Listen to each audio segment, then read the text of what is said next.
G'day, and welcome to the Team SFF Show, podcast where hunting, fishing and farming meet politics, common sense and the occasional bad joke. Join Mark Banasiak, MLC, and Robert Borsak Jnr. to dive into the issues affecting regional Australia, from public land access to gun laws and everything in between. Strap yourselves in, we're calling it how we see it.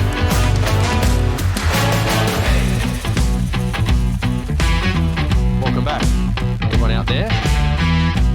We're on location here. We're in Wellington, in the lovely country of New Zealand, in January 2026. New year for us in Australia. 2025 was one to forget. Recent things only in the past couple of weeks, it's been a bit horrific.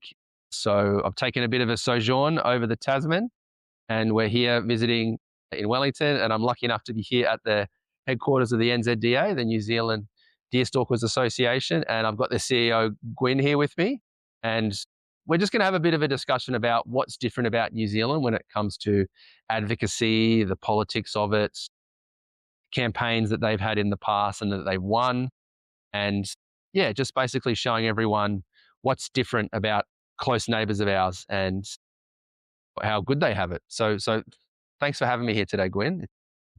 Yeah, great to have you. Great to host you on a summer's day in Wellington. Yeah, summer's day in Wellington. Yeah, we're at Wellington, and we're obviously the capital city, and we're at the head office of the New Zealand Hunting, which is right in the heart of it here. So right. Yeah, so across the road there's an embassy. You've got the head of New Zealand Rugby. So we're right in the middle of the CBD here, and you're just a stone's throw from the Beehive, Parliament House. Yeah, and that's a really important point to note, that the New Zealand hunting community got together. We purchased the land, we own the place, we bought the building, and we've had a tour of our museum and our gun room. Yep. You've seen our office. Some amazing things in here. I think you're saying the world record chamois over there. World record elk is just behind the camera here. So this is very much not just an advocacy place, but this is a clubhouse.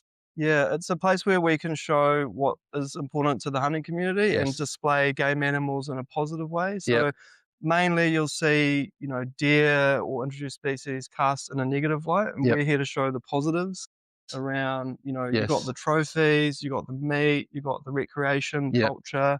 And so it's just a little place where we can host people and show what we love about our sport. And the history, right? Like here we are in the museum, and you can see some of the old packs. There's even some old dummies and some old guys. I'm guessing one of them is a scorer in the corner. There's the old Deerstalkers and the hunters. We've got guys on the rafters with the old rescue kit. Oh, I didn't see that. So it's a lot of history here. And, the New Zealand hunting community has been part of the culture of New Zealand for a long time. Yes. And obviously we're lucky to have a place like this. Have you today. And that's the big point, right? You are such a big part of New Zealand culture. Like mountains are in your blood, hunting's in your blood. And that includes firearms and boots and all the normal things. It's all just part of being in the mountains, right? It's not just one or the other. Whereas in Australia, they very much separate the two. They're just laser focused on guns. And they don't really understand that it's just another tool. It's just another part of hunting, which is that culture, right? Yeah. And the culture part of firearms use or ownership and the ability to go hunting, feed your family. There's a lot of businesses around hunting and firearms in New Zealand. We're blessed to have great shops, outdoor shops like Hunting and Fishing New Zealand, Gun City. Probably on your way here, you drove past the Gun City, you got down the road, there's Hunting and Fishing. So, we're very lucky in New Zealand. Yeah. We don't take it for granted. So you've got to have strong organisations like the Deerstalkers representing interests. Yes. And speaking up and submitting, having influence where the laws are made, which is where we are. And that's one of my jobs, is to make sure that we're watching what Parliament's doing, watching what the government agencies are doing. So we have a Department of Conservation. They're in charge of managing our public land, which is really important for the New Zealand hunter. We have New Zealand Police and the Firearms Authority managing our firearms. Yes. So we're sort of an independent, not-for-profit, monitoring what they're doing. We're a stakeholder. We participate in all of their forums and submit on regulations, laws, and then we inform our members and the general public. So it's a really interesting time to be in our area. Obviously, Australia, you guys had your terror attack like we had in 2019. We got a arms bill introduced just before Christmas, not long before your Bondi attack. And what does that one entail? That's winding back the knee-jerk laws from our terrorist attack in Christchurch. So we had a gun buyback, semi-auto bans, restrictions on firearms licenses.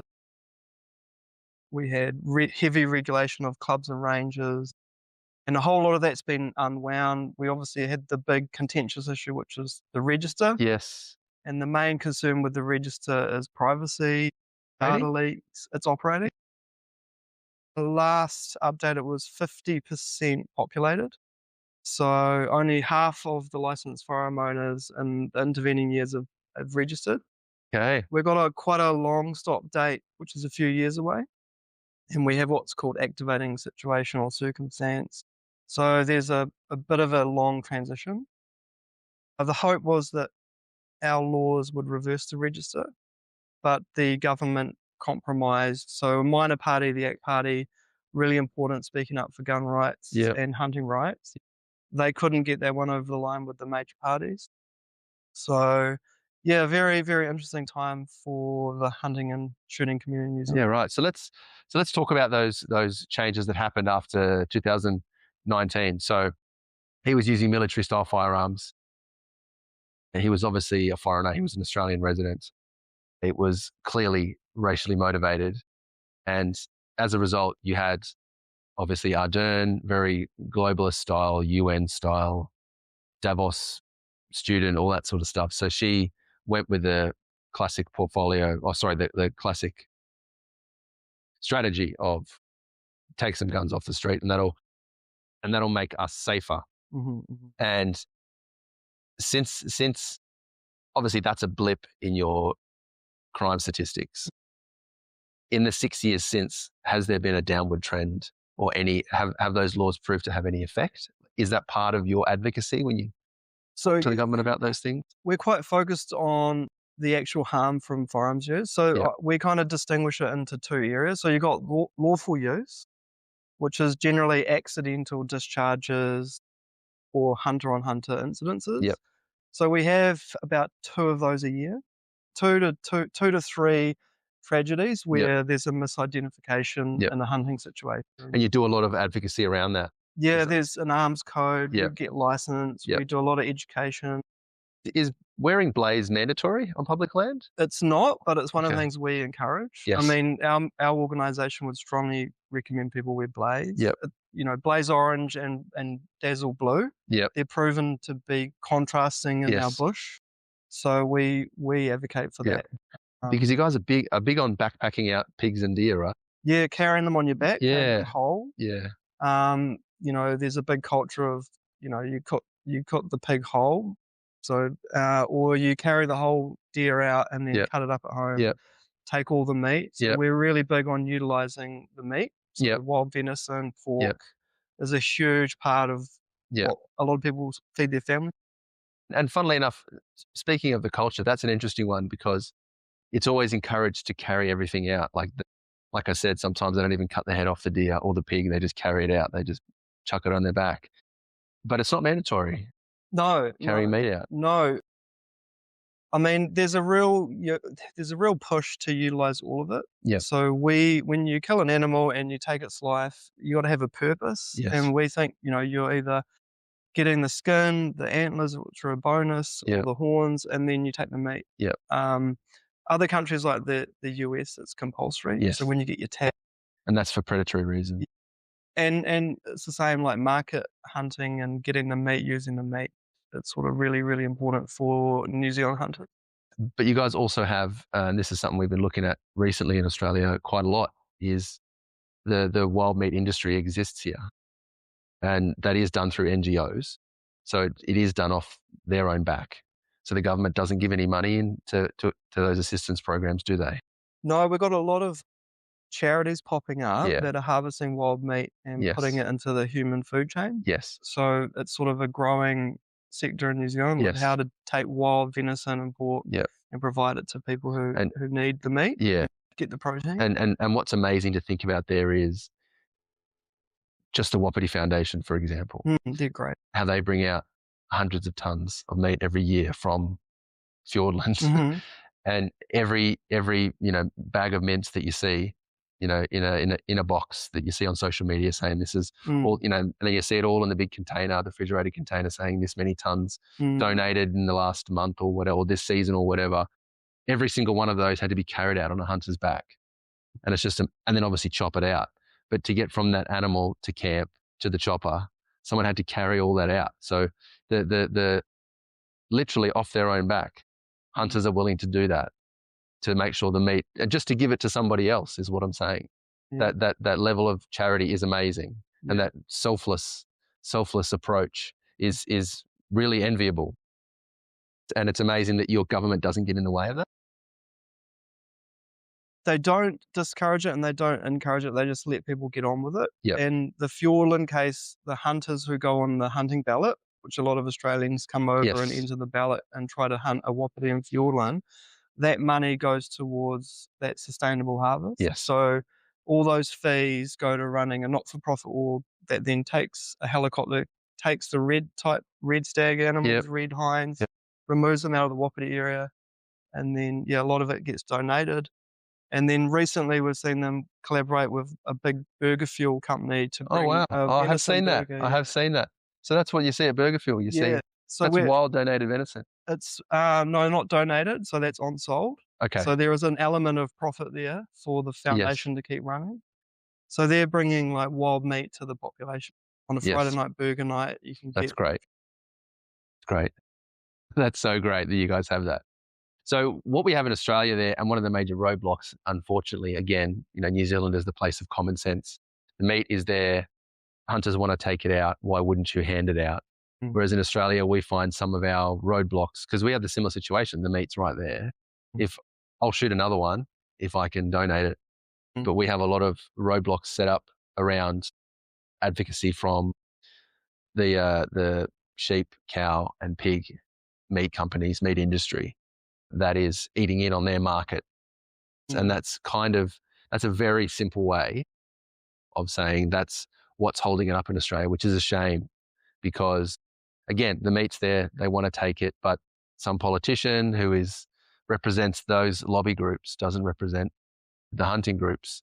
They end up going with the industry and saying, you know what, forget it.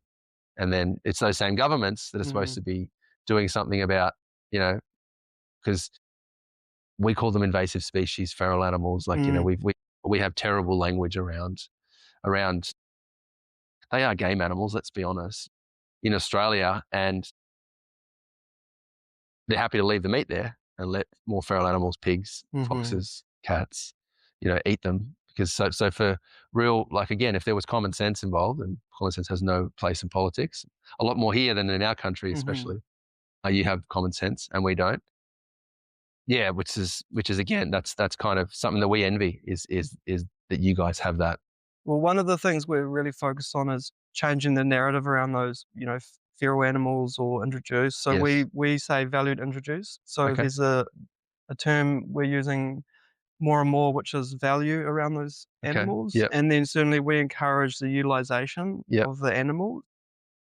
You if you have a resource that can be harvested and put into the food chain, you should.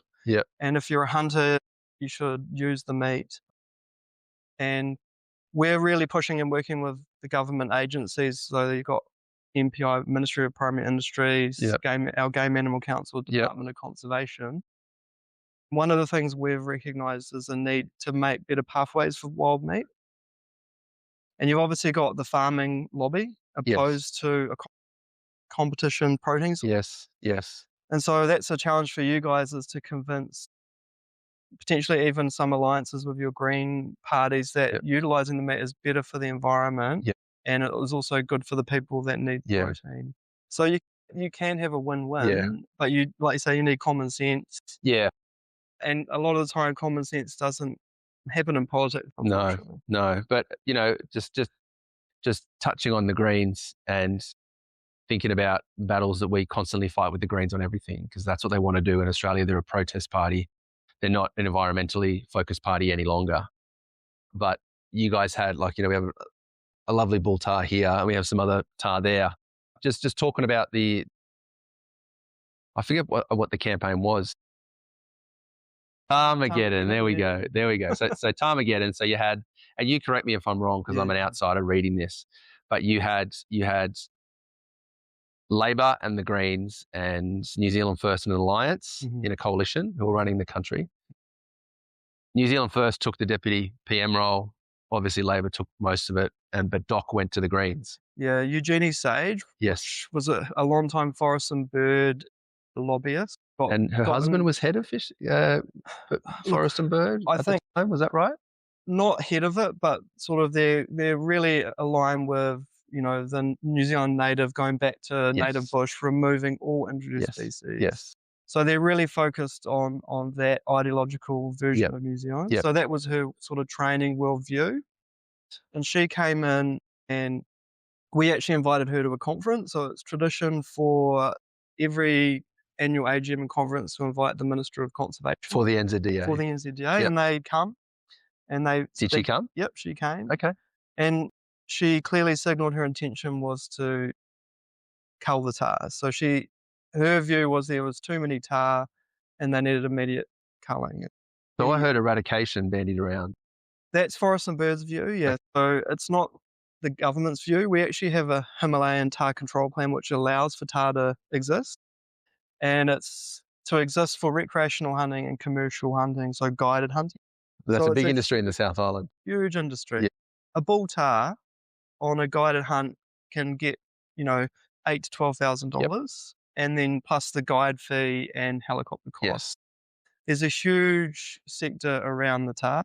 And they have, in terms of tourists, they're not unlike a tourist that shows up in your country, goes to the beach, stays in a hotel and leaves.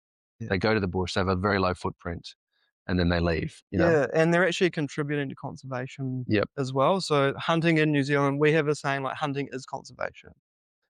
For us, we want more people getting firearms licenses, being competent in the bush, learning the skills to get your own meat, harvest it, process it. And we really encourage people to hunt and shoot in New Zealand. There's so many businesses built off the back of hunting. But back to the tar. So Eugenie called in and funded the Department of Conservation. She gave them the resources and the money to hire helicopters. And it was so rushed, and there was a lot of pushback from the whole hunting community. And we had the tragedy where the helicopter crashed, killing the aerial colours. So we had that tragic loss. As part of the rollout? As part of the quick rollout. Yes. So it was get it done, go quickly, kill as many as you can, as quickly as you can before the pushback. Yes. And we had a tragic accident down in Wanaka. And so that's an example of rushed, ideologically driven, get it done quick, rather than tragedy. And then also you had and again, you correct me if I'm wrong, but you had a scenario where you kind of used their politics against, or her politics against her, in that they shoot them all out of helicopters with shotguns. That's correct. I've seen it firsthand. Yeah, sure. Where they shoot them out of helicopters with shotguns and get nice and close to the hill. But interestingly, there was a buy-up because they had to use steel shot because that was one of their environmental policies. So one of the issues was they use either lead or tungsten carbide shotgun, a buckshot. So basically our importers and our resellers wouldn't sell the department the ammo they needed. And so there was an ammo boycott by the wholesalers and importers. Yes. They bought up all the steel shot and then wouldn't sell it. That's correct. Yeah. So there was a big, so that was one of the mechanisms to slow it down. There was a huge protest. Yep. So there was a big protest. You had major radio stations talking about it. Everyone felt the pinch. Everyone, normal people that love tar hunting, or even non-tar hunters, saw what they were doing to their, one of their favorite game animals, and they all got together. And there was no argument that they need management. So like any species that gets out of control or unchecked or not managed. So we like to say you need to manage your introduced species. Yes. Like you manage your farm, you manage your animals. Yep. Everything needs to be managed. And it's just how you go about it and how far you go. And so the balance wasn't struck there. It was pushback from the community. Yep. People got politically motivated. Yep. And now we have a more sustainable year-on-year plan where we go to meetings. We work with Forest and Bird. We work with Department of Conservation. We set some agendas and we tell them where we think there's too many tahr. They'll take our feedback and then they'll do the operations. Yep. So we went from a very adversarial place to one where they're working with the community. Yep.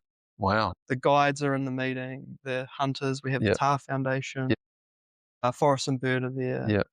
And so everyone's sort of working and understands what's happening and why, and we get to have our say. And that's really important. And it's one thing that the NGOs and the hunting NGOs really want to have their say with the government. And in New Zealand, the government's willing to have those meetings and hear us. And I understand in Australia, the government doesn't really work with the community, doesn't want to work with really.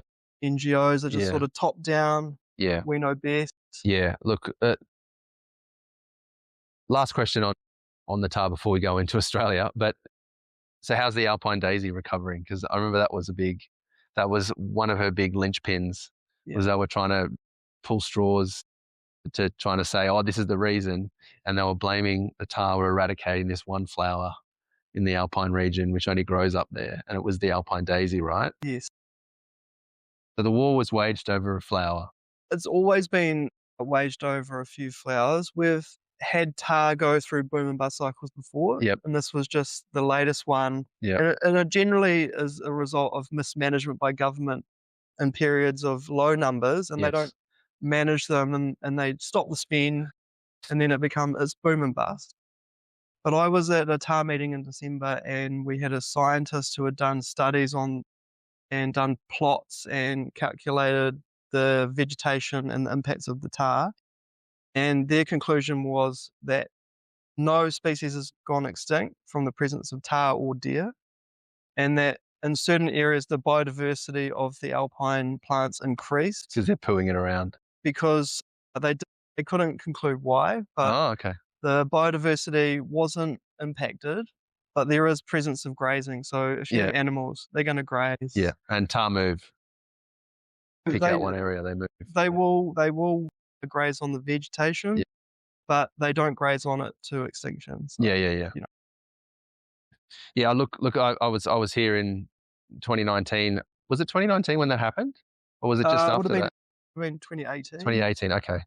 Because I was here shooting tahr in around Mesopotamia down there in the South Island, and I saw, like, I remember them pointing out, there's a daisy, there's a daisy. So yeah, that's whatever that means. Obviously, local areas had different levels of extinction of the flowers, or whatever you want to call it, because that's a big thing in Australia now. They're using those words, local extinction, whatever that means.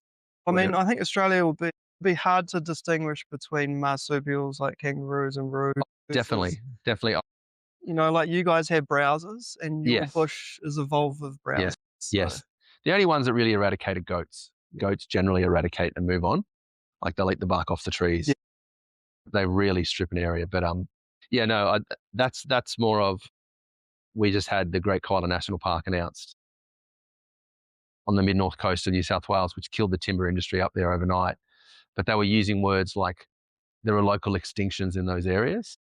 And for an animal that has a range of, basically just north of Sydney all the way up to Rockhampton. And when you drive up the highway, there's koala signs on the side of the road everywhere.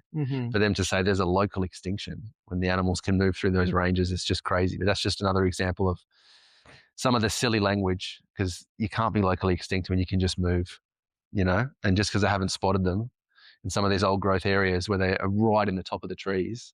Like, how you do an observation survey on koala numbers, I don't know, because they only eat new growth. So they're right up in the crowns in some of these old trees. It sounds just about impossible.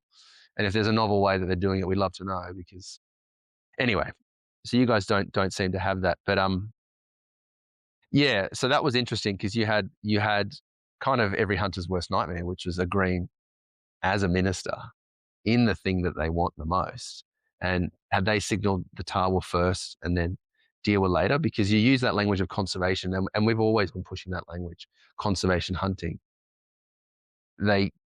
Politicians being politicians, they don't do their research. There's no such thing as an expert politician in our parliament, in New South Wales especially. They're not experts on anything. So they revert to third parties like NGOs, and those NGOs are politically biased anyway. So they get their expert opinion off people who are not ethical. They're not, they claim to be scientific, but they clearly have a political agenda. So have you found anything like that here where they come at you for your language of conservation? Absolutely, yeah, absolutely. But I think the difference is we're quite organised. We're willing to work with our departments. We work on big projects. For example, we work with our Department of Conservation on an annual feral goat control competition. I've seen that competition. It's fantastic. So we will get behind it and encourage hunters to take goats, because generally you'll hunt venison or pork. People would rather eat pork or venison and would walk past a goat, because if they shot a goat, they're not going to shoot the deer around the corner. And Dot came to us 3 years ago and said, look, goats are a really growing problem. And as you know, they will eat things to dust, and they will live in an area and eat and eat. And they are really good breeders. So, you know, they have twins and their populations grow. So one thing that we really get behind is managing goats. You know, you have to have hunters. You have to have the right tools, the firearms. You have to have access. So there's all these ingredients you need to be able to manage goats. We also do, you know, work on our backcountry tracks and huts. So we partner with other organisations that are tramping clubs to manage our backcountry hut network, which is a big part of our conservation. Yeah, it's amazing. It's world class. So it's a national treasure, in my opinion. Definitely. And then we will do trapping. So we'll trap, you know, your friends, the possum.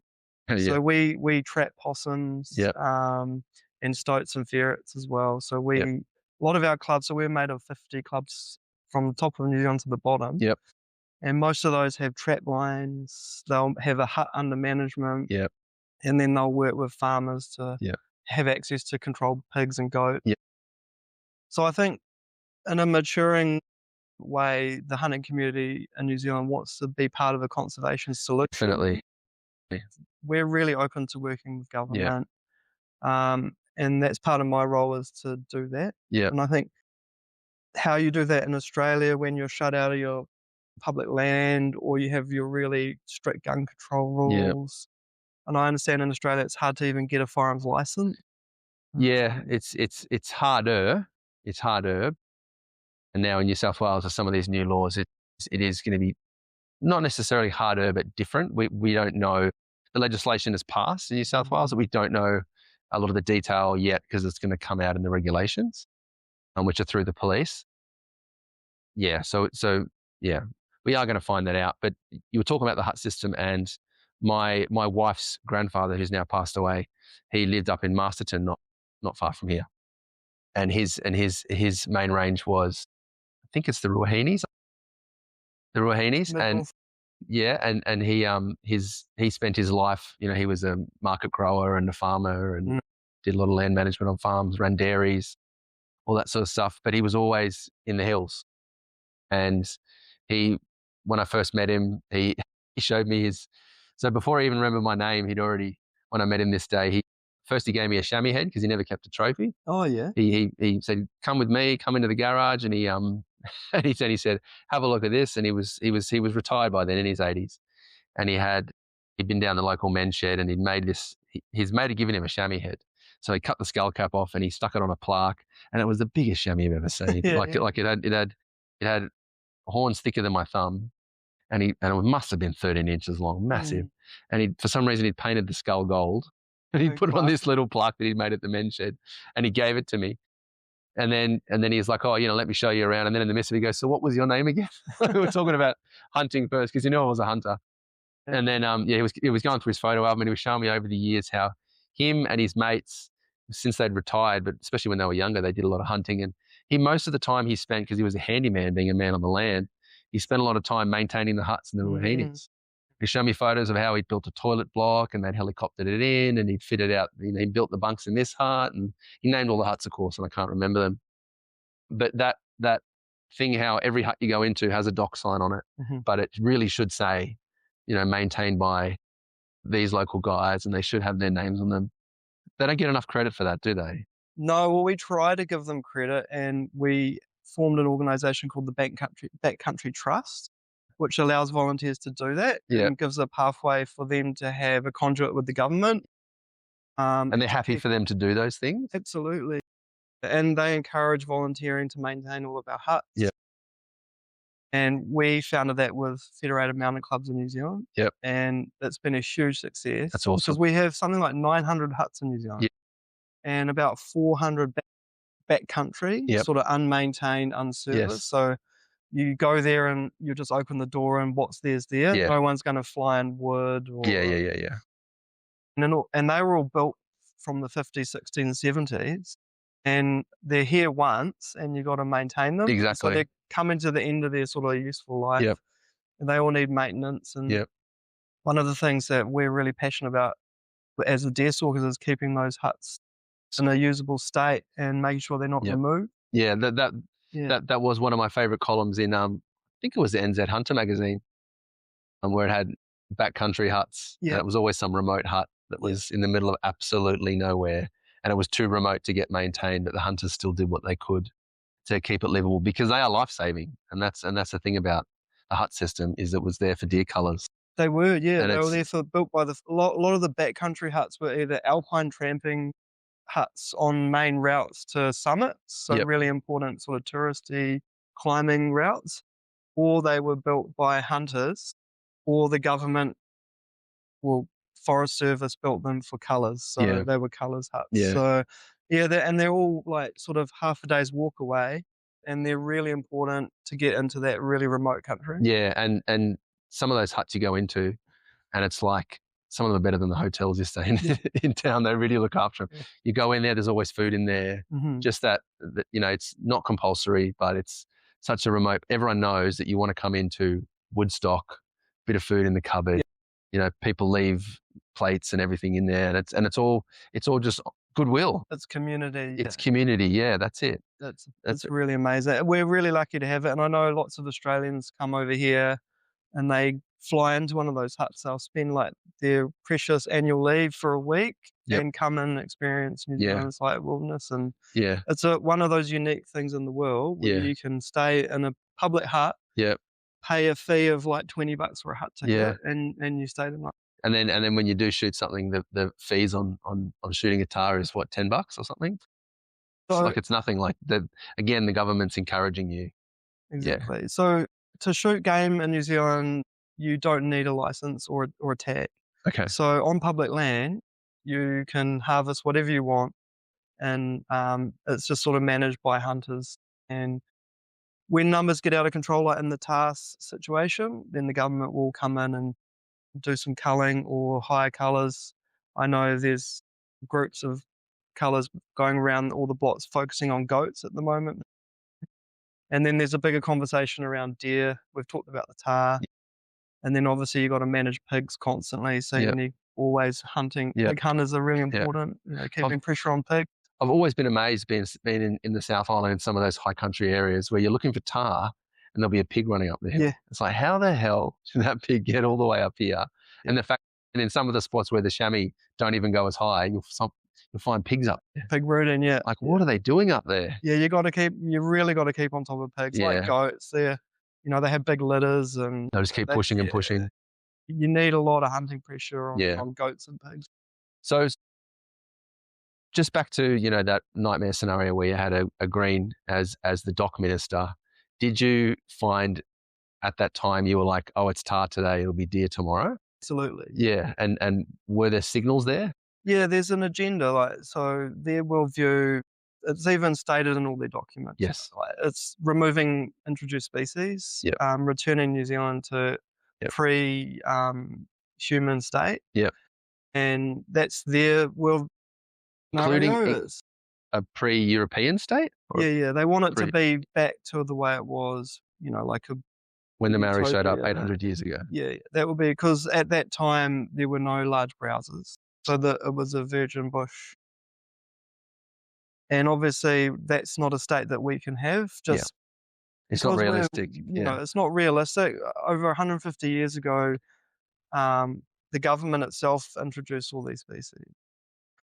It wasn't like they just magically arrived. They were brought here for food to create a sporting trophy hunting sector. Yeah.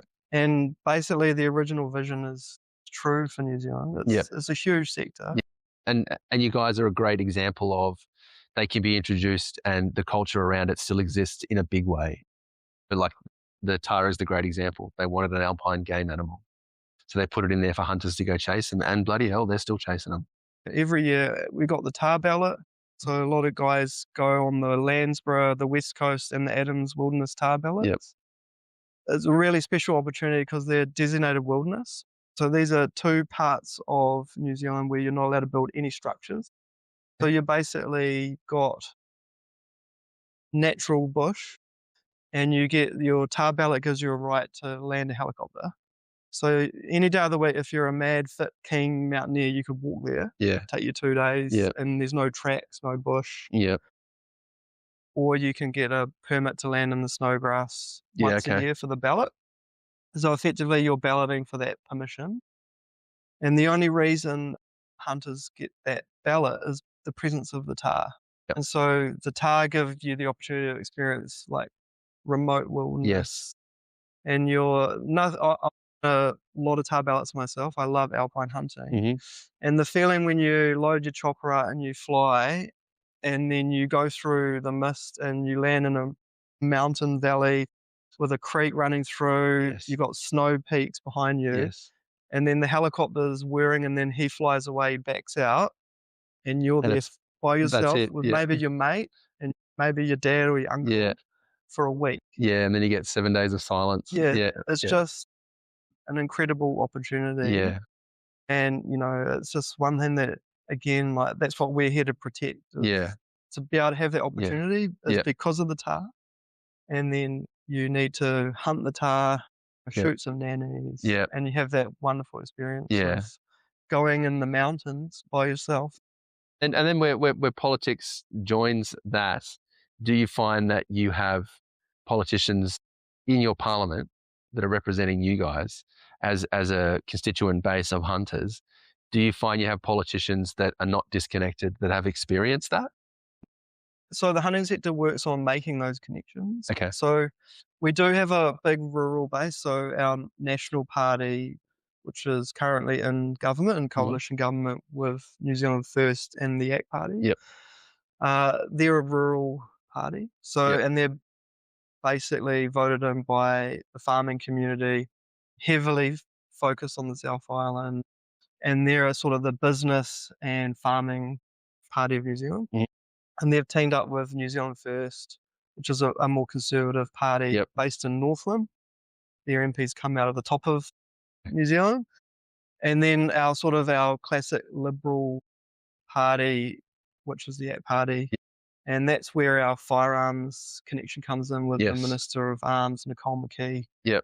She basically campaigned on fixing the gun laws, the knee-jerk gun laws after the terror attack. And we're really blessed at the moment. We have a national minister, James Meagher, of hunting and fishing. So we have the world's first hunting minister. Amazing. And his delegation is to represent at Cabinet the interests of hunters. So that's our guides, our commercial sector, and our recreation sector. And we have a Minister of Arms representing the firearm community. So we're in a really lucky space where we have quite a connected rural government and a firearms hunting government. Yep.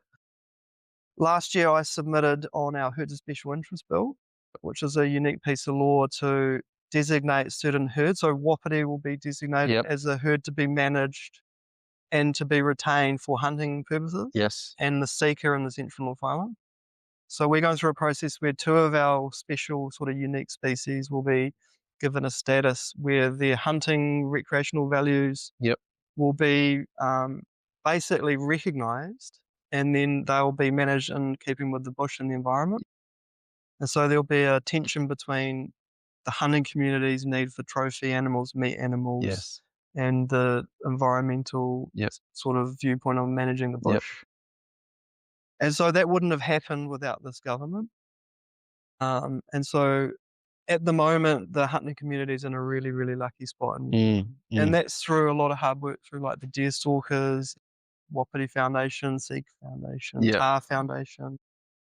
And so I'm not too sure what interest groups are in Australia, but I would encourage the Hunters of Australia to form their interest groups and create their NGOs and legally register them, and then start working on the interests of those animals or geographically those animals in that area, and then work towards getting politicians an interest in those, because it's been a long road for us. I mean, the Deerstalkers was formed in 1937. Okay.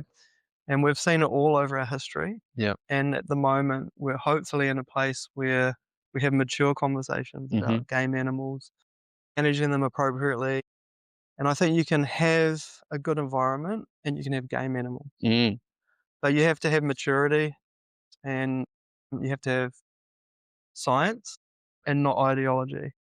So if you let ideology rule all your decisions, definitely, it's always going to be hard for the hunting community and the gun community to win over the urban population.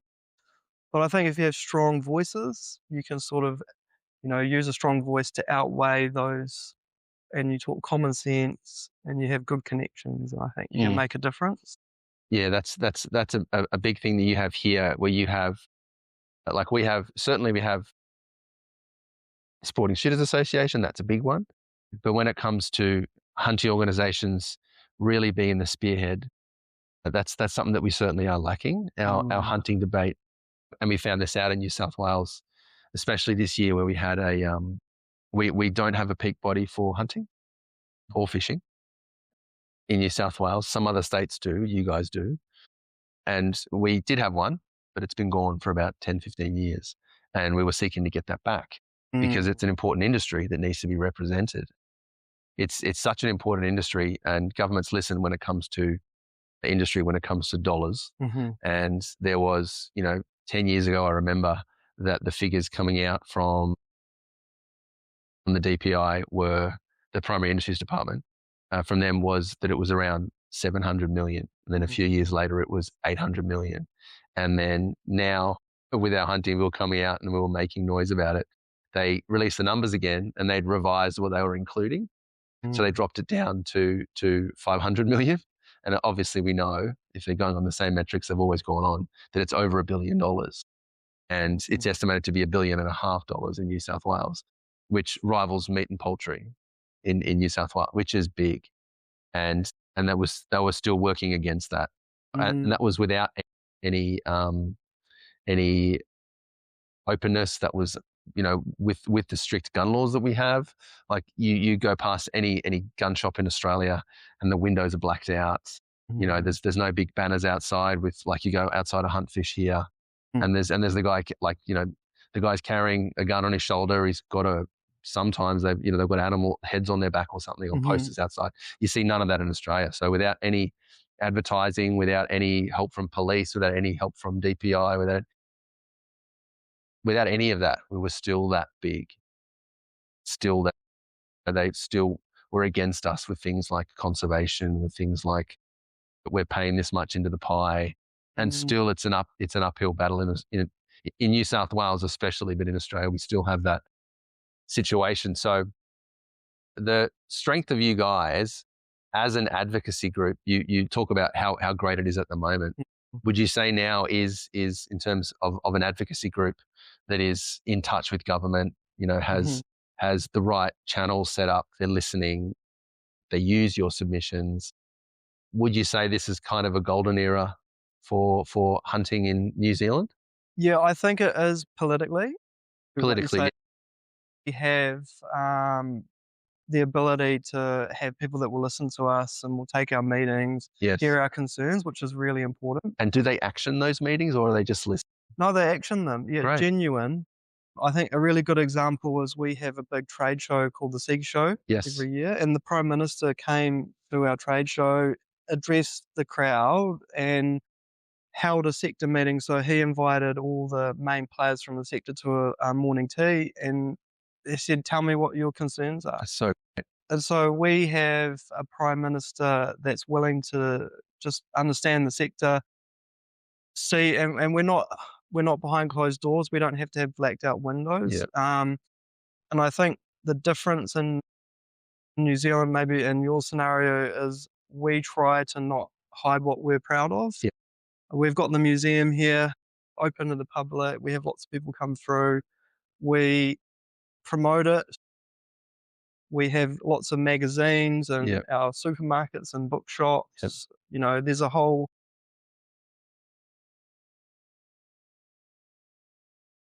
Oh, yeah, you can. But there's something that I love about New Zealand. You see it more in the South Island and more as you get out of Wellington. But, you know, you're in New World, which is a big supermarket, or you're in, not so much Woolies, but there's other supermarkets that still have the magazines as you walk out. There's always a hunting magazine in there. It's like hunting, fishing, with the forward chat driving, and Women's Day. Exactly. There's always the gossip mags, and then there's hunting magazines. You can always pull out like an NZ Hunter or something on your way out. So I think those, so good. They're just sort of symbols in that mainstream. It's acceptable. They're in the culture. And we're really lucky. And then so you've got that sense, and then you've got, as a hunter, so we're going into reversing the knee-jerk gun laws next year. We have pretty good access to our public lands. So in New Zealand, you're allowed to hunt your public land.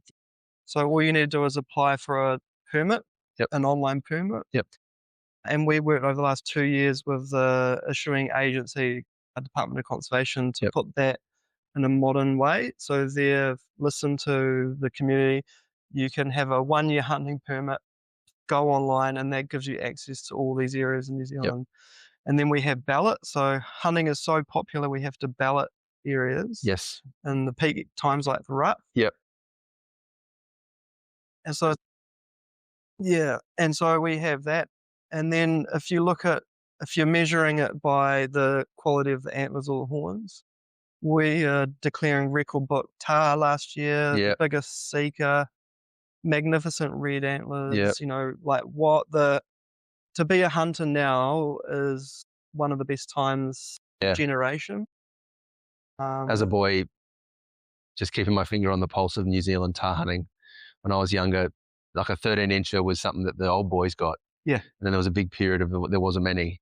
And now I think I opened up a magazine from last year that had a 15-inch bull in it. It's crazy. Fantastic, but crazy. And so I get the sense that the new guys into the hunting scene, like the younger guys, don't know what it was like after what we called the deer wars. So there was a period where there was market harvesting, helicopter hunting, and basically commercial export of wild meat nearly eradicated deer, tahr from public land. And then they set up the farm deer industry. So there was the live capture. We have a huge farm deer population now. And now we have a safari estate hunting area. Big in the South Island. And a lot of our high country stations went from growing merino to selling hunting.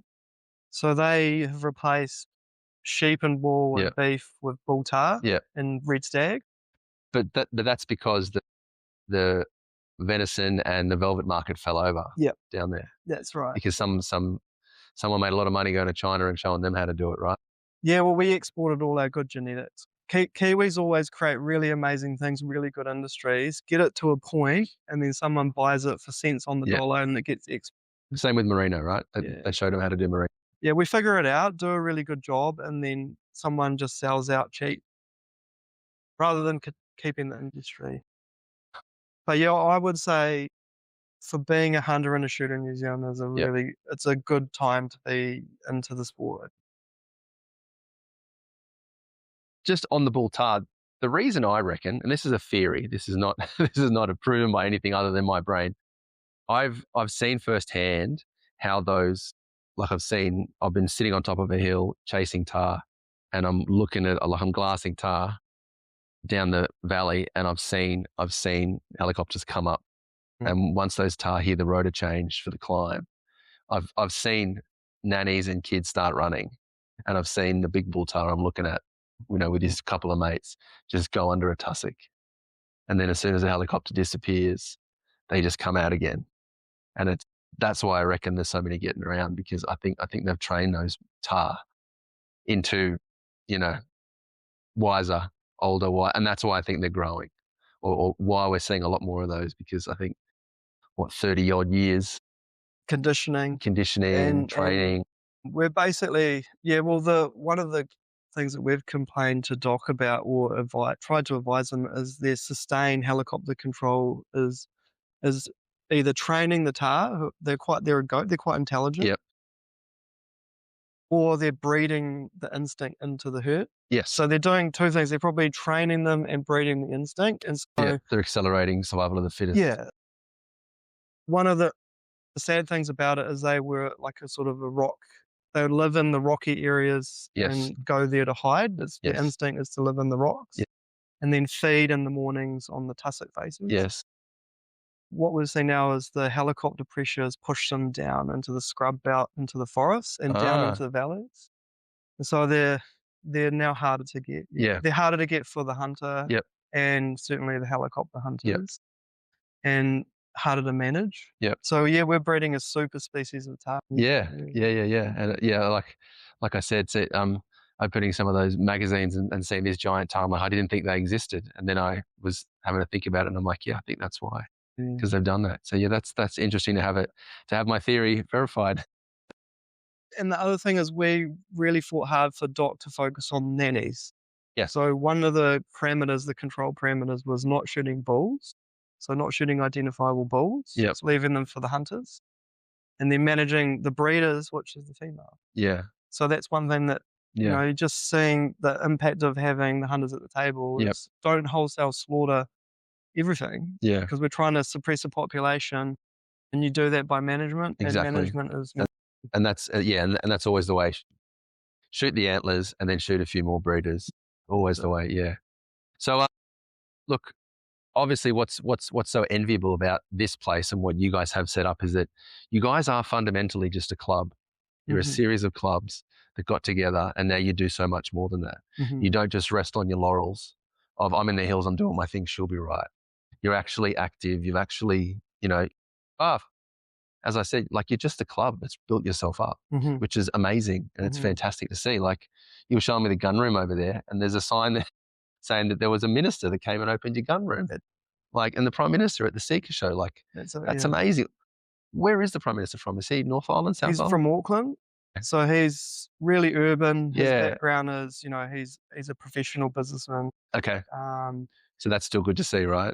Yeah. Because that's the other thing. Everyone, like, you still have, like, all these old packs here from the 70s, and some of them, sure, even older. That generation is still alive, of the old deer culling generation. Like, yes, the deer culling has stopped, but that generation still exists. So their voice is still heard. So that's been a great part of the culture that's survived, and they've injected that into, or they've passed that on to the younger people like yourself. And then you build your clubs around those guys, because they're still the old grey hairs that are still in the meetings, I'm sure. Some of those old colours. All of our life members, and we're very blessed to have a really passionate, it's a sport, right? It's people work 5 days a week to hunt on 2 days. Big time. So you just capture the passion. And so we run off like a really simple mission, which is, our job is to promote and encourage hunting and shooting. And then in order to do that sort of main mission, you have to provide the facilities and the support, education. And then one of the key things that we do is just try and make the general public understand what we're trying to do, communicate it, be open about it, and not ashamed about being a firearms owner, being a hunter.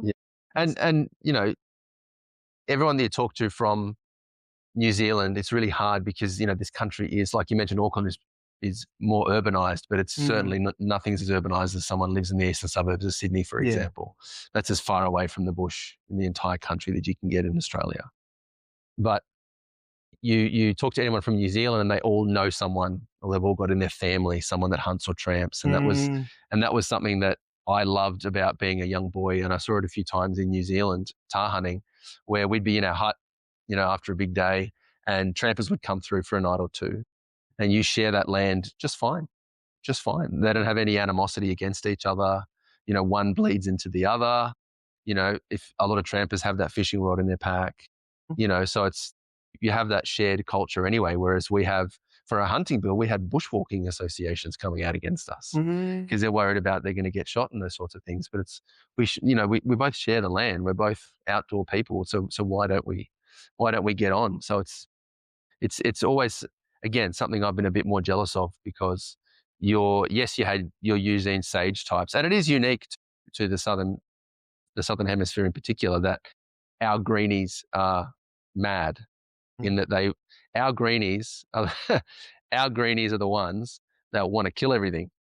Well, that's the irony, isn't it? And the hunters are the ones that don't want to kill everything. We're the ones that talk about ethics and humane things, because another great illustration of that is recently we have all the culls going on, and I'm sure it's similar to you guys. They get an injection of funding, they target an area, and then they lower the numbers, and then, as you said, they might not watch and they don't keep it up. So those populations balloon again. But we've been advocating for a lot of transparency over helicopter shoots. We want cameras on the skids of these helicopters. We want to see how they're shooting them. We had something recently with the speaking of greenies, the Greens won a great battle in New South Wales. We have the famous horse herd, the Brumbies, and they exist in the Kosciuszko National Park, or Kosciuszko National Park. And I don't know when it was, 20, 30, 40 years ago, maybe it was 20 years ago, they found the little frog, and there's areas of marshland down there, this little frog called the corroboree frog, and a rat that lives down there, and a glider, a greater glider, which the owls eat anyway. So whenever you see a glider, it's always at the foot of an owl getting torn to shreds.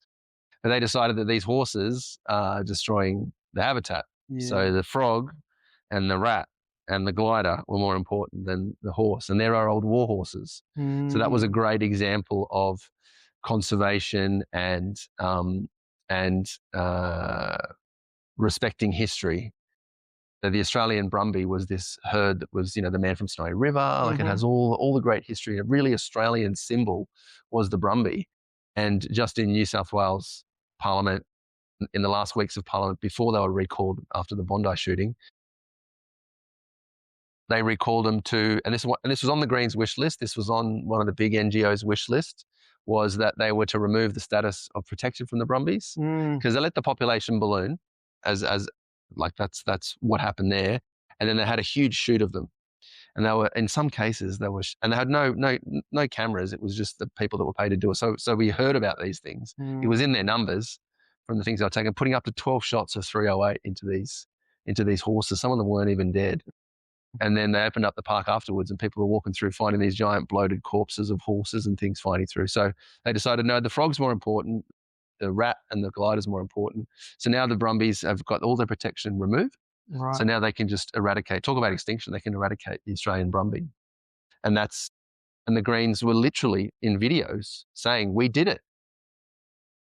We've removed these terrible laws of this and that. Those same MPs were a month before, when the Melbourne Cup comes around, saying, because there's this big campaign, this big slogan, "Nup to the Cup," right? Because it's cruel and horses die and all this sort of stuff. And so one horse every few years dies, and then they'll kill thousands. Exactly. I've thought about this, and I think their ideology captures, and there's a saying like, "Do the means justify the ends?"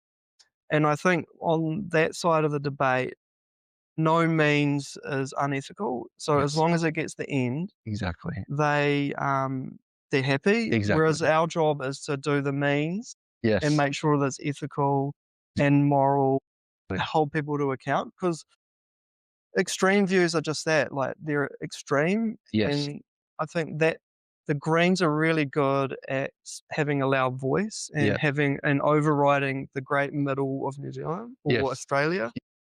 And I think if you ask the average Australian, would you like to go to Kosciuszko and see a herd of brumbies? They would say they would. And in fact, we've had surveys in New Zealand of trampers and people saying, would you like to see a deer? And they would like to see a deer. And so I think you can't lose sight of like the extremes having a really loud voice. And then the other thing is, which we've learned, is they're very well funded. Very well funded.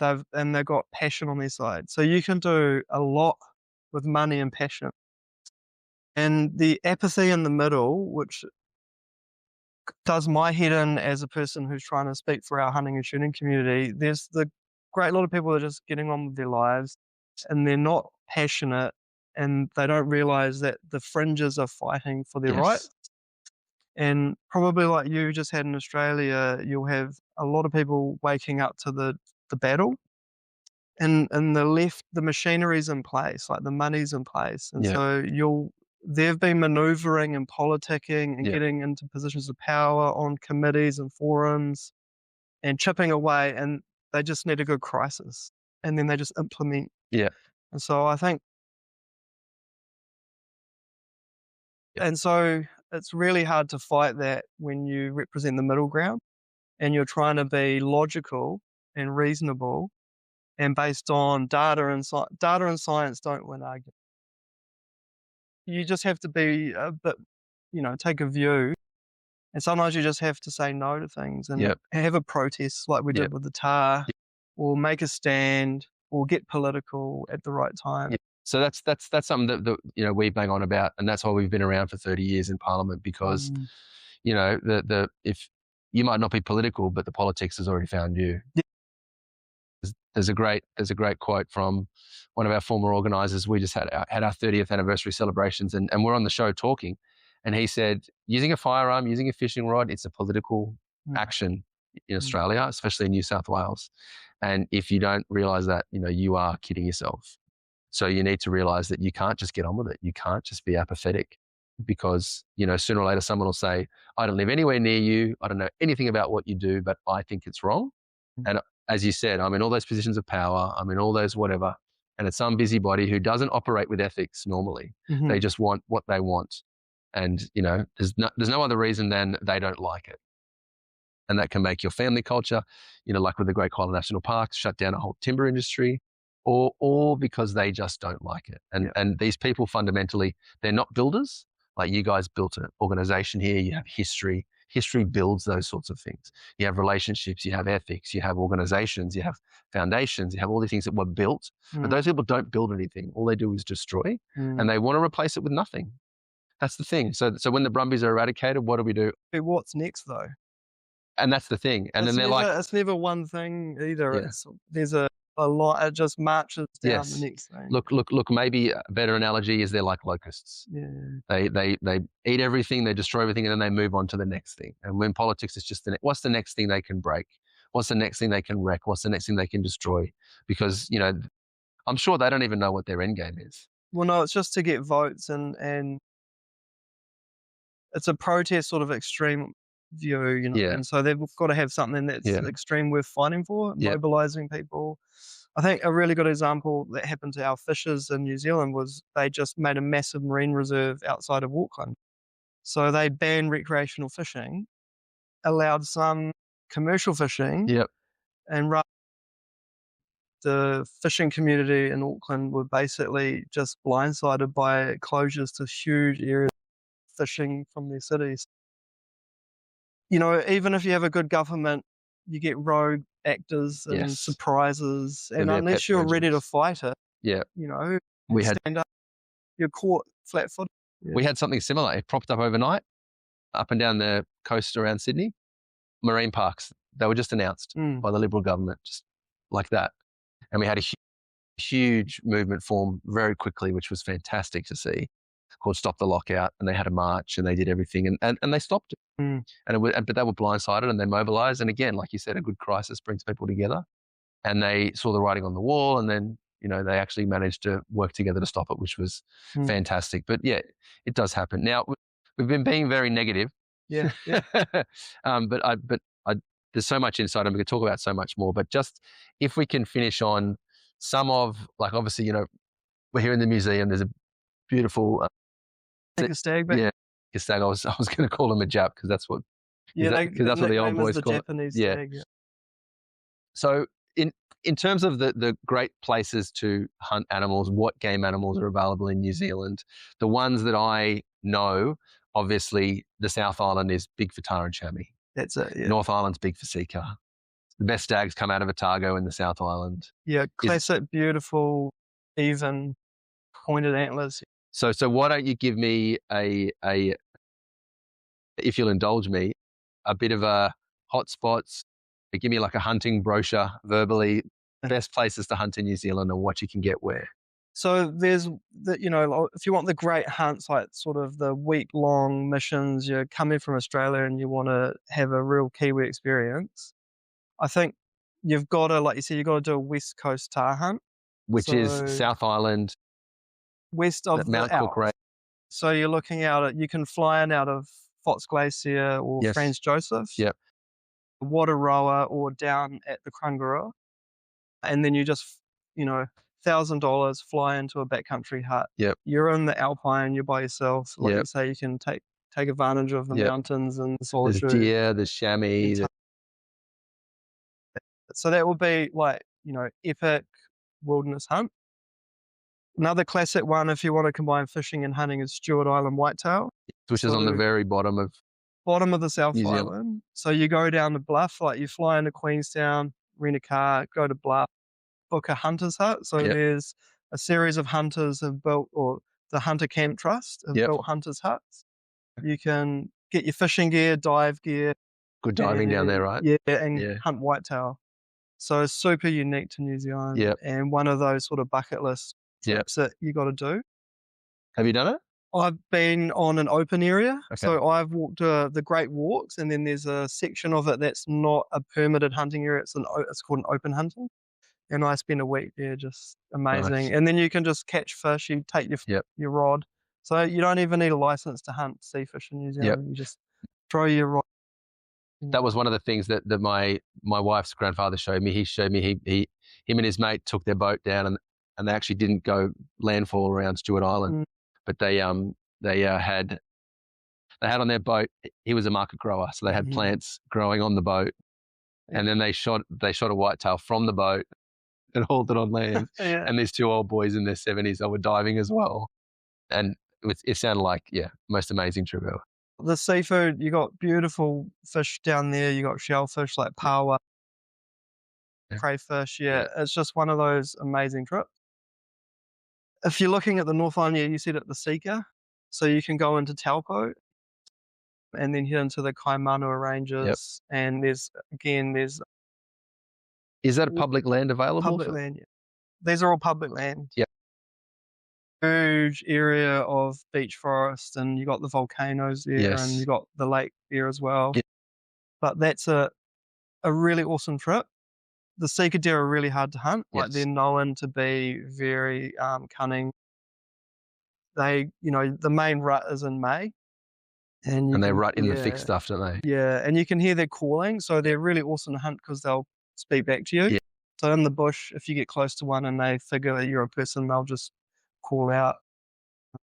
And then the stags will roar, and you can get them to come in because they're quite aggressive. I've seen them running like mad in some videos. Yeah. And is it the Manuka that some of the guys hunt them there? A lot of Manuka and Kanuka. Yeah. That's sort of out towards the Hastings side. Okay. So when you get out towards the east coast of the range, there's a lot of that kind of scrub country. Huge stands of it. Yeah. And then another awesome hunt is just a good red deer hunt. Red deer are pretty much everywhere in our public lands. Yeah. So they're from north and south. And you got different sort of heritage strains. So you got you've mentioned the Otago. Yeah. So they're Scottish Highland. They were released in beautiful big antlers. Yeah. So you go up out of Christchurch and you go to the Rakaya Gorge. So there's a big herd of deer from Stoke Park in England. Yep. A lot of German influence. Okay. And they have big, heavy antlers. Yep. And then one of the really cool developing areas is called the Molesworth. Okay. So they ballot that. So there's an online ballot for the Molesworth. You get a week-long exclusive area, and you just get to hunt really good stags. Yeah, right. And in recent years, there was a lot of game estates on the border of that. And so the genetics in there are really, really good, and there's some beautiful stags coming out. So whereabouts is the Molesworth? It's the top of the south. Okay. So inland Kaikoura.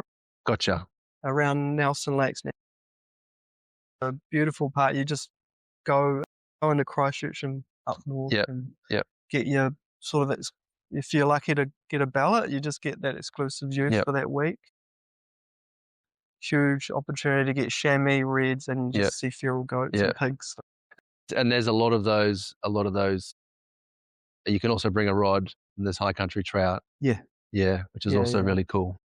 With trout fishing, you need you get a permit, and there's open seasons and closed seasons for trout fishing.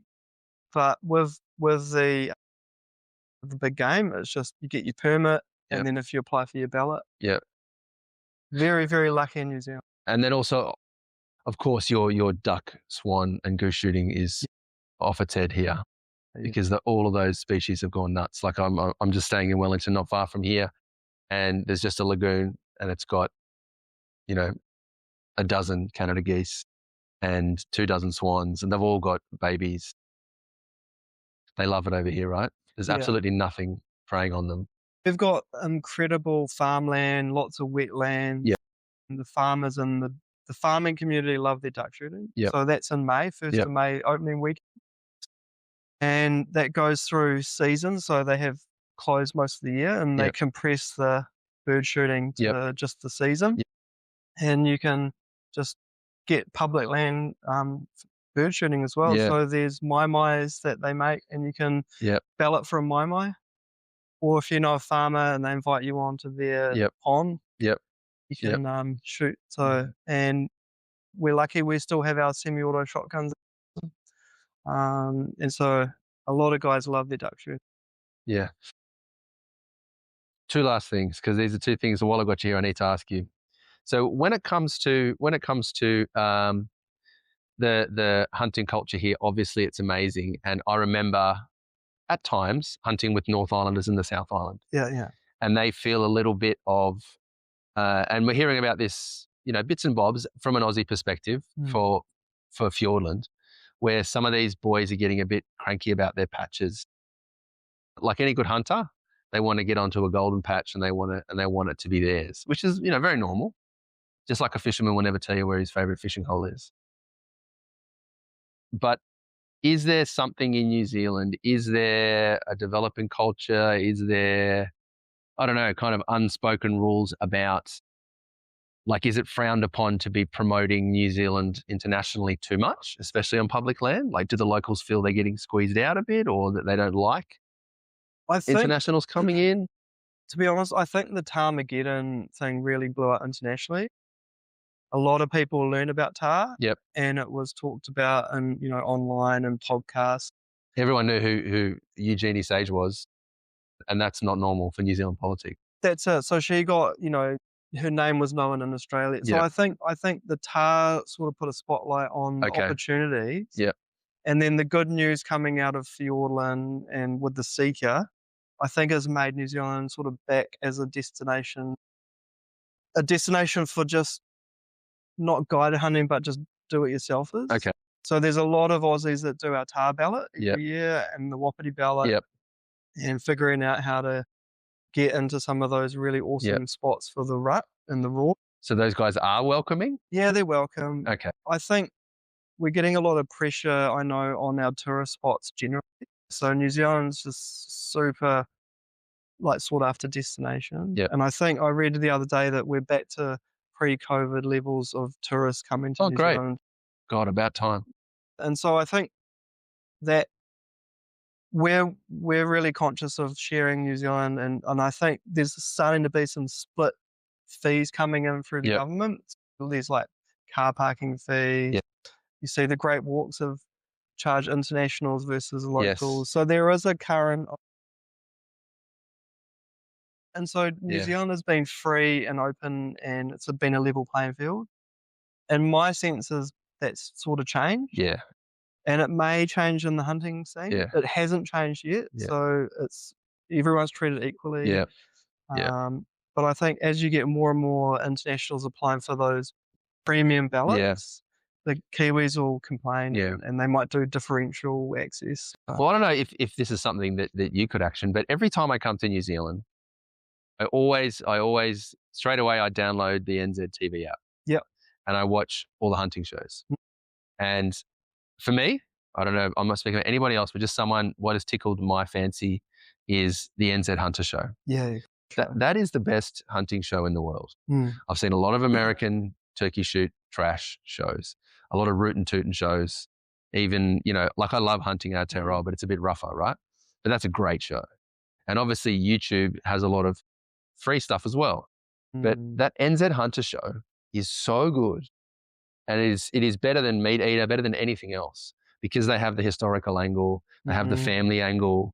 One of my favorite episodes was where the main guy, he dressed as a deer color and he went with an old deer color and his dad, and they went hunting and he saw what that was about. That was so good, but they don't do anything with it outside of New Zealand. The best, I honestly think, because Australians have never seen that show. Oh, right. It's not in Australia. No, so I remember after last year, I contacted them because I watch all the episodes. They always have the last 2 seasons. What really struck me last time was when I was watching the episode. Now, the end of the season episode is always duck shooting in the Mai. Yeah, it is. And they're in the Mai, and one of the Top twins was with them. Yeah. Dame Linda Top, I think it was. Yeah. She's in the Mai shooting this, and I'm watching this. Like my mouth was open the whole time. I'm like, that's like having Barry Humphries. Yeah. In like shooting, and I'm like, if that got out in Australia, it would be exposed celebrity in death or whatever, because Australia is that off its tree. But she's there holding up 2 black swans and being like, how good's this? And she's wading her way back in them. I'm like, I love that about the culture. And that's in your culture. Yeah. And that needs to be spread out more. And I messaged the guys, I remember on Instagram, just saying to them, your show's the best. Like, it is the best hunting show. Like, I've seen lots because, in Australia, like, we don't have much local content. So always grasping for more. Do you guys, you're like, where can I buy this on DVD? Oh, we don't sell it. Yeah. So where can I see it on YouTube? Oh, there's a few clips up. I'm like, you guys could make a fortune doing this. Like, forget about the money. But if you just sold DVDs, they don't sell much money. There's still a DVD market in Australia, for example. Put that out there. You have the best shot. I'll pass it on to Greg and Willie. They have to. And one of my other favorite episodes in this season was the father was just climbing a peak because he wanted to climb this one peak in the South Island. Yes. And he had no shooting the whole episode. It was just him and the cameraman. And I'm like, that's amazing. Yeah, they're legit. They're legitimate, and they're doing it like that. What you see is there's no behind the scenes, no tricks. No. That's all. They park their car on the road end, do their mission. And they're very good hunters. Like, they're getting trophy animals on camera. On public land a lot of the time. Yeah. Public. Yeah. There are some of the stations, I think, that they go on that are private stations in some of those big 4-wheel drive trips, I think. No, some of that is public. But I know they mostly want to do public land only just to show how good it is. Yeah. But, look, I'll be honest, the father's such a genius when it comes to hunting that when his segments come up and he's getting into the nitty-gritty of this, like, my eyes glaze over because I can't follow him because I'm just there to relax. But even those little bites of information, like, I think I first saw them because I had a pair of lower boots and I wanted to find the products to do the right thing. And the video that popped up was the son. I think it's Will. Yeah. Will was doing his video on how to maintain your lower boots. And that's still the one that I use every time when I want to have a little, refresher on how to do it. Yeah. I'm like, why isn't this on mainstream television? Like, there's a whole Australian market there who love this stuff and the culture of it. Like, there was another one where the father was talking about because they're always taking some sort of historical trip across the range. There was one where they were climbing the range, and there was one where there was a woman fell down a gorge, and the boys, and she was there with Ed Hillary and a few other guys back in the 60s, and they had to march out, and they carried her, like, in these litters, they carried her all the way out. I'm like, that's the most interesting historical thing ever. Yeah. Why haven't I heard of this before? Yeah, and then I go to New Zealand. Then I go to Australia, and I use a VPN to say I'm in New Zealand, and I still can't get the app to work, and I can't. It always kills me. So I've already watched 3 or 4 episodes since I've been back, but I've got another season and a half to get through. Well, you'll like this then, because they've started to release them on YouTube. So all back catalogues, I think they've only just loaded them. Okay. So hopefully, I think we're a little bit behind the times in New Zealand, but Up to season 12, I think. Yeah, this guy's NZ Hunter, Red Stag Hunters Club, which is on our Sky TV, and we got Hunting Aotearoa. And then at the moment, there's a really good group of young guys doing YouTubing. Are they the brothers? So there's a whole lot of them. Like there's like South Island Rifle Walkers. You got the Weekend Mish, and you got the Clark brothers. They're the ones that they all wear hunt tech. Yeah, yes. Hunt tech. Their videos are great. They are like make me jealous of the child. So half my time when I need to zone out at home, I just watch New Zealand hunting content. Because it's just limitless. Yes. And it's part of that whole thing. Like we're just unashamed about being, and it's so, and people video it, put it on, and it's so easy and so accessible. And it's like, my kids have gone away for the weekend. Where are they? They're just parked their ute and walked into a hut. Yeah. And then they're spending their weekend, and then they're chasing some pig up a gorge. It's like that is a childhood spent right. Yeah. Anyway, so tell them, get it out there, get it out there. I'll mention NZ Hunter Show, I'm telling you, is the best hunting show I've ever seen. History, and probably repackage it, and it doesn't need to be. And then a good old fashioned, duck shoot at the end. And they cover the 4x4 and they cover ballistics and they cover everything. And they bring people in there who haven't shot before, and his wife comes along sometimes, and they cover everything. It's A to Z of hunting. I'd like to, and Greg and Willie are also aware of the politics and the advocacy of it. Yeah. They conduct themselves properly as well. They're really good guys, really genuine. They know their stuff. Like it's proper hunting the Kiwi way. And the other thing is, Greg is on the Conservation Authority, so he's actually active in speaking for hunters. That's all. He's part of forums in the TAR Foundation. So they not only make a living off the sector, but they advocate for it, which is really important. They're just an incredible family. Yeah, wow, amazing, awesome. And then the last thing I wanted to talk to you about was suppressors. So suppressors are in New Zealand hunting relatively new. It's only been about 15 years? I'd say 20 maybe? In the last 10, most people have them. Yeah. So on the range, in the bush, they're really just part of what you do as a hunter. You suppress your rifle. I mean, the main reason is it's better to shoot, less recoil. You can manage your accuracy better. Yeah. So don't need earmuffs. Yeah, you don't need earmuffs in the bush. On the range, you still wear your protection. But we've got a lot of local manufacturers of them. So we've got good local industry of creating suppressors and making them affordable. So I recommend to all new hunters to suppress their rifle. And you shoot more animals, right? Yeah. Because you don't blow out the whole valley. Yeah, and one thing, if you use them, you notice if you're, like, say you shoot a mob of goats, they can't detect where the shot came from. So when you've got a unsuppressed rifle and you have your crack, they know exactly where you are and they go in the opposite direction.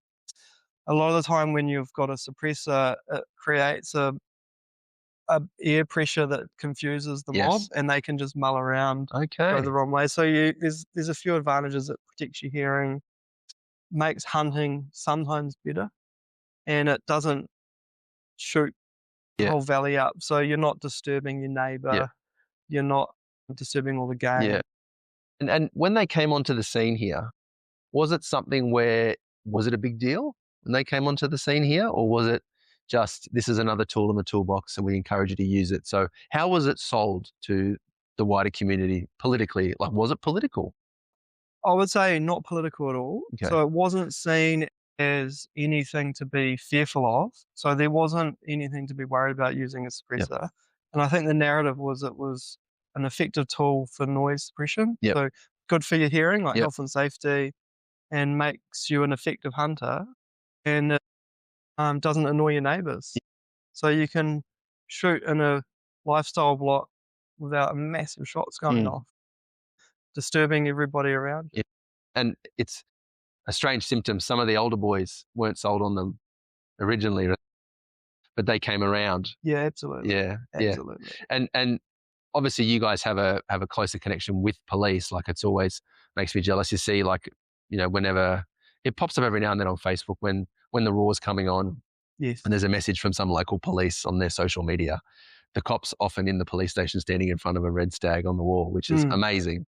Obviously, that's unheard of in Australia. But I noticed in your firearms code document, which the police release, it actually has the suppressors listed with safety equipment, which is obviously what they are.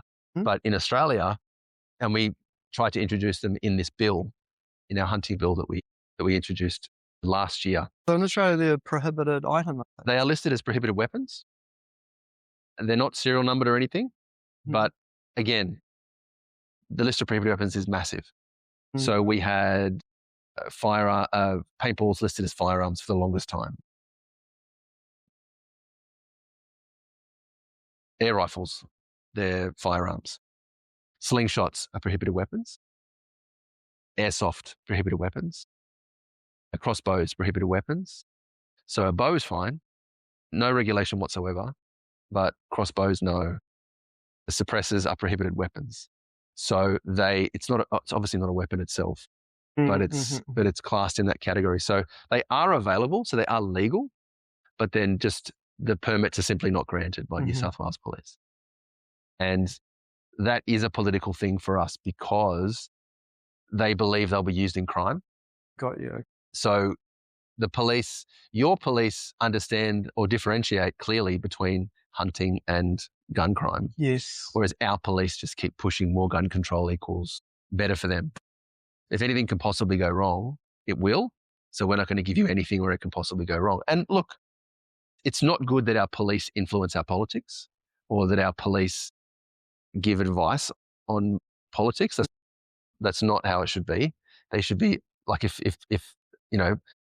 making legislation is a tree and the branch of the tree goes out, the police are on the end in the leaves. Yes. But with us, they're increasingly at the root of it, influencing policy, recommending all that sort of stuff, which is crazy. But that's the scenario that we have. And look, I understand where they're coming from because you have police associations and unions that want their police to be safer on the job.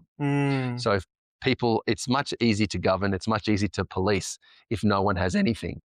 So you're saying your suppressors are caught up in the wider firearms debate as opposed to just a tool for safer air protection and being an effective hunter, not disturbing your neighbours. Exactly.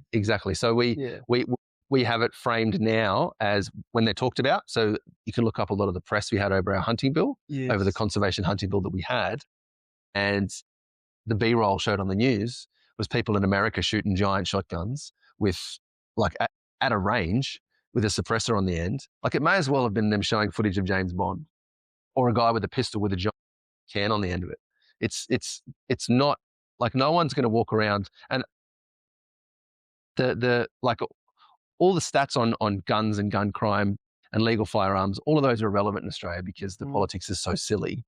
But we all know that when they do these shootings, they don't want to do them silently. They want to do them noisily because it's gang crime, right? And we also weren't talking about silencers for pistols. We're talking about in the bush, you can have a suppressor and do it.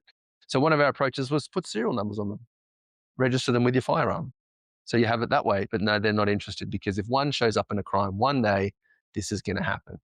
And that's, it's the population that we have are a lot more aggressive. There is a lot more of a violent place than New Zealand, generally speaking. That's for various reasons. Our demographics are very different. But so that's very interesting that your suppressors aren't. Yeah, certainly not political and certainly just seen as a tool to benefit hunting and health and safety. So I think your categorization is more a symptom of gun control, ideological reasons rather than common sense. And do you have gun control groups here? We do. So we have Gun Control New Zealand, a very small minority group. I think for the main part, New Zealand is very moderate in terms of guns. So we have a lot of firearms, and like you say, everyone knows someone who knows someone. And so I think we've had a lot of criminal misuse and we've had these big terrorist attacks, which no one wants. But I think for the most part, the firearms community is seen as safe, responsible, law-abiding. And our laws are framed around you're entitled to a firearms license if you prove you're a fit and proper person. Yep. And once you pass a really high bar of vetting, so they come into your house, check your security. You need to be have pre-installed security systems to the standard. You have your background checks, your police checks, character references. Yep. They interview everyone in your household. Wow. So it's the most comprehensive license you can get in New Zealand. And then when you meet that standard, then you do a training course. So there's sort of a dual track. You get licensed and you get your character checked. Yep. And then when you meet the character test and you pass your handling and the principles of firearms use, then you get issued a license. Yep. So once you get over that really, really high bar, you're trusted. And it's interesting that you mentioned that the police are being too involved in the lawmaking. So in response to the firearms law review and rewrite, one of the key recommendations was to separate the Firearms Authority from police. Mm.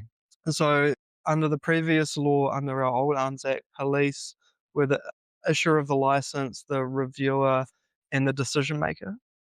And we've seen a lot of instances where there's been sort of overbearing police behaviour on just good citizens. And the new law is proposing to split the Firearms Authority from police and move it to the Ministry of Justice. Okay. So it goes from enforcement to law. So it'll be administered by the Justice Department. Yep. Well, then... That's the register? No, the whole agency. Okay. The register will be across both. So Okay. it will sit with our justice and police for intelligence. So police need access to, enforce and check if you've got firearms in your house or in your car. But police will no longer be directly responsible for firearms. So one of the key changes that we pushed for was separation of powers. Yeah. And that's really important because you have police should be enforcing the laws, Parliament should be making the laws. Yes. And then justice or the legal system should be where you have rights of appeal and fairness. We just lost it. So you've lost it and we're about to regain it. So we're putting the basic, this is the principle of democracy, right? Yes. Is you have people voting for the laws that suit them and the people in the country. Police will enforce those laws. And then there's the check and balance on the justice system. Yep. And so we're having our system rewritten the way that it should be. Very interesting. And what happened was basically, police were writing the regulations, enforcing the regulations, and they were the decision maker in terms of appeals. And it was a black box, and it's now going to be fair. And there'll be an independent panel reviewing licensing. There'll be checks and balances on putting in regulations. Yeah. So when you want to regulate whether something's prohibited or not, it won't just be up to police. Yeah. And, police, I respect them. They have a hard job. They're dealing with the worst people in society. But their worldview comes from crime and risk and minimizing risk. Yeah. And then they have a zero risk tolerance. So they would rather have, like you said, we can do all the fun stuff. Well, they're the fun police. So they will say, let's just take away all these rights, because then we'll be safe, as opposed to, hey, there's recreation, there's sport, there's shooting, there's competition, there's livelihoods. Yeah. So police think about one thing, and you should be thinking of all three, right? Yeah. What's good for tourism, the economy? Exactly. What's good for justice? What's fair? What's reasonable versus enforcement and mitigating risks? And so I think we might be striking the right balance, and then something will come out of left field, right? And so you've just got to hope that you have the right systems, and I think New Zealand's heading there with this law. And I don't think that the changes that you're seeking, or the reform that you're seeking, is doing anything to make it less safe. It's simply having that separation how it should be, as you say. So if you rely on the police to be the arbiter of, what society should look like, and that's not realistic. that's not how it should be. So they should serve the community, not control the community. And again, not taken away from police. Yeah. They have a hard job. There's a reason why we're not policemen, because we probably couldn't do it. But we all know when they come and do your safe check or they do your firearms check that they're not thinking they're walking in on criminals. They're just doing the check, getting out of there. Because the rank and file police know that dealing with the law-abiding firearms owners is not what they should be doing. They know that. Yeah, that's right. And they'll tell you that if you ask them. That's right. Yeah. It's an admin job, and I think, and just on firearms use and control and management, I think it sort of is a symptom of where your whole society is at as well. So the way you treat your firearms community is probably how you're treating your general population. And I think, looking at where Australia is going and the politics of it all, it's interesting to see it repeat and the knee-jerk reactions repeat. And then hopefully you guys can have some common sense, and when the dust settles, your community can get together and influence the laws and the regulations and make some sensible changes. Yeah. All right, absolute last question. Have you got any belt-fed shotguns in New Zealand? Not to my knowledge. Not to your knowledge? Not to my knowledge, no. Have you ever seen one? We have a lot of single shots, double under and overs and semis, but I have never seen a belt fed. Never fed a belt. Okay, all right. Because is there a rumor that we've got them at zero? No. Just in the Bondi shooting, the shooter was wearing ammunition belt with shotgun on it. Oh, duck shooting belt, like an ammo. He was wearing like an ammo belt, and then the Premier came out and said that they're banning belt-fed shotguns. Yeah, okay. And we know that under Australia's current laws, they don't exist. There's no such thing as a commercially available non-semi-automatic belt-fed shotgun. Right. There are some, I'm sure, on the battlefront in the Ukraine, maybe some of these. I don't know what the use case for it would be, but then apparently they said that they saw one. It was a transfer between states, and there was a belt-fed shotgun, but that would mean it's illegal, or it was gunsmiths, which means it's definitely illegal. Mm-hmm. But the Premier kept saying he's banning belt-fed shotguns. It's in the legislation. They're recategorizing them. So you'll be safer for it then. I think this is an example of like a virtue signaling statement. Yes. So a lot of this stuff, they just want to make the public feel like they're doing something. Yeah. So the public wants a response, and then they just latch on to quite emotional language to then get the laws through. Yeah. And so you need to have those emotional, visual belt-fed shotguns but look, to get the law. But they did confirm they're not banning shotgun belts. Okay. So ammo belts. They're not going to ban leather. They're not going to ban leather. Yeah, no. So that's a good thing. Thanks so much for talking. This has been great. I love what you guys have here. I'd love to do some hunting. Absolutely. It's always better to have these conversations around a campfire when you can go and march up a hill and take the frustrations out. But great to meet you. Great to be here. Thanks so much. And I'd love to learn more from you guys. Like you said, what's happening with you guys here shows that just because something terrible happened doesn't mean common sense can't prevail or moves can be made politically in the proper way. So thanks very much. Brilliant. Happy to have you and glad to show you around. Thanks, Gwyn. Okay, thanks everyone. We'll see you next time.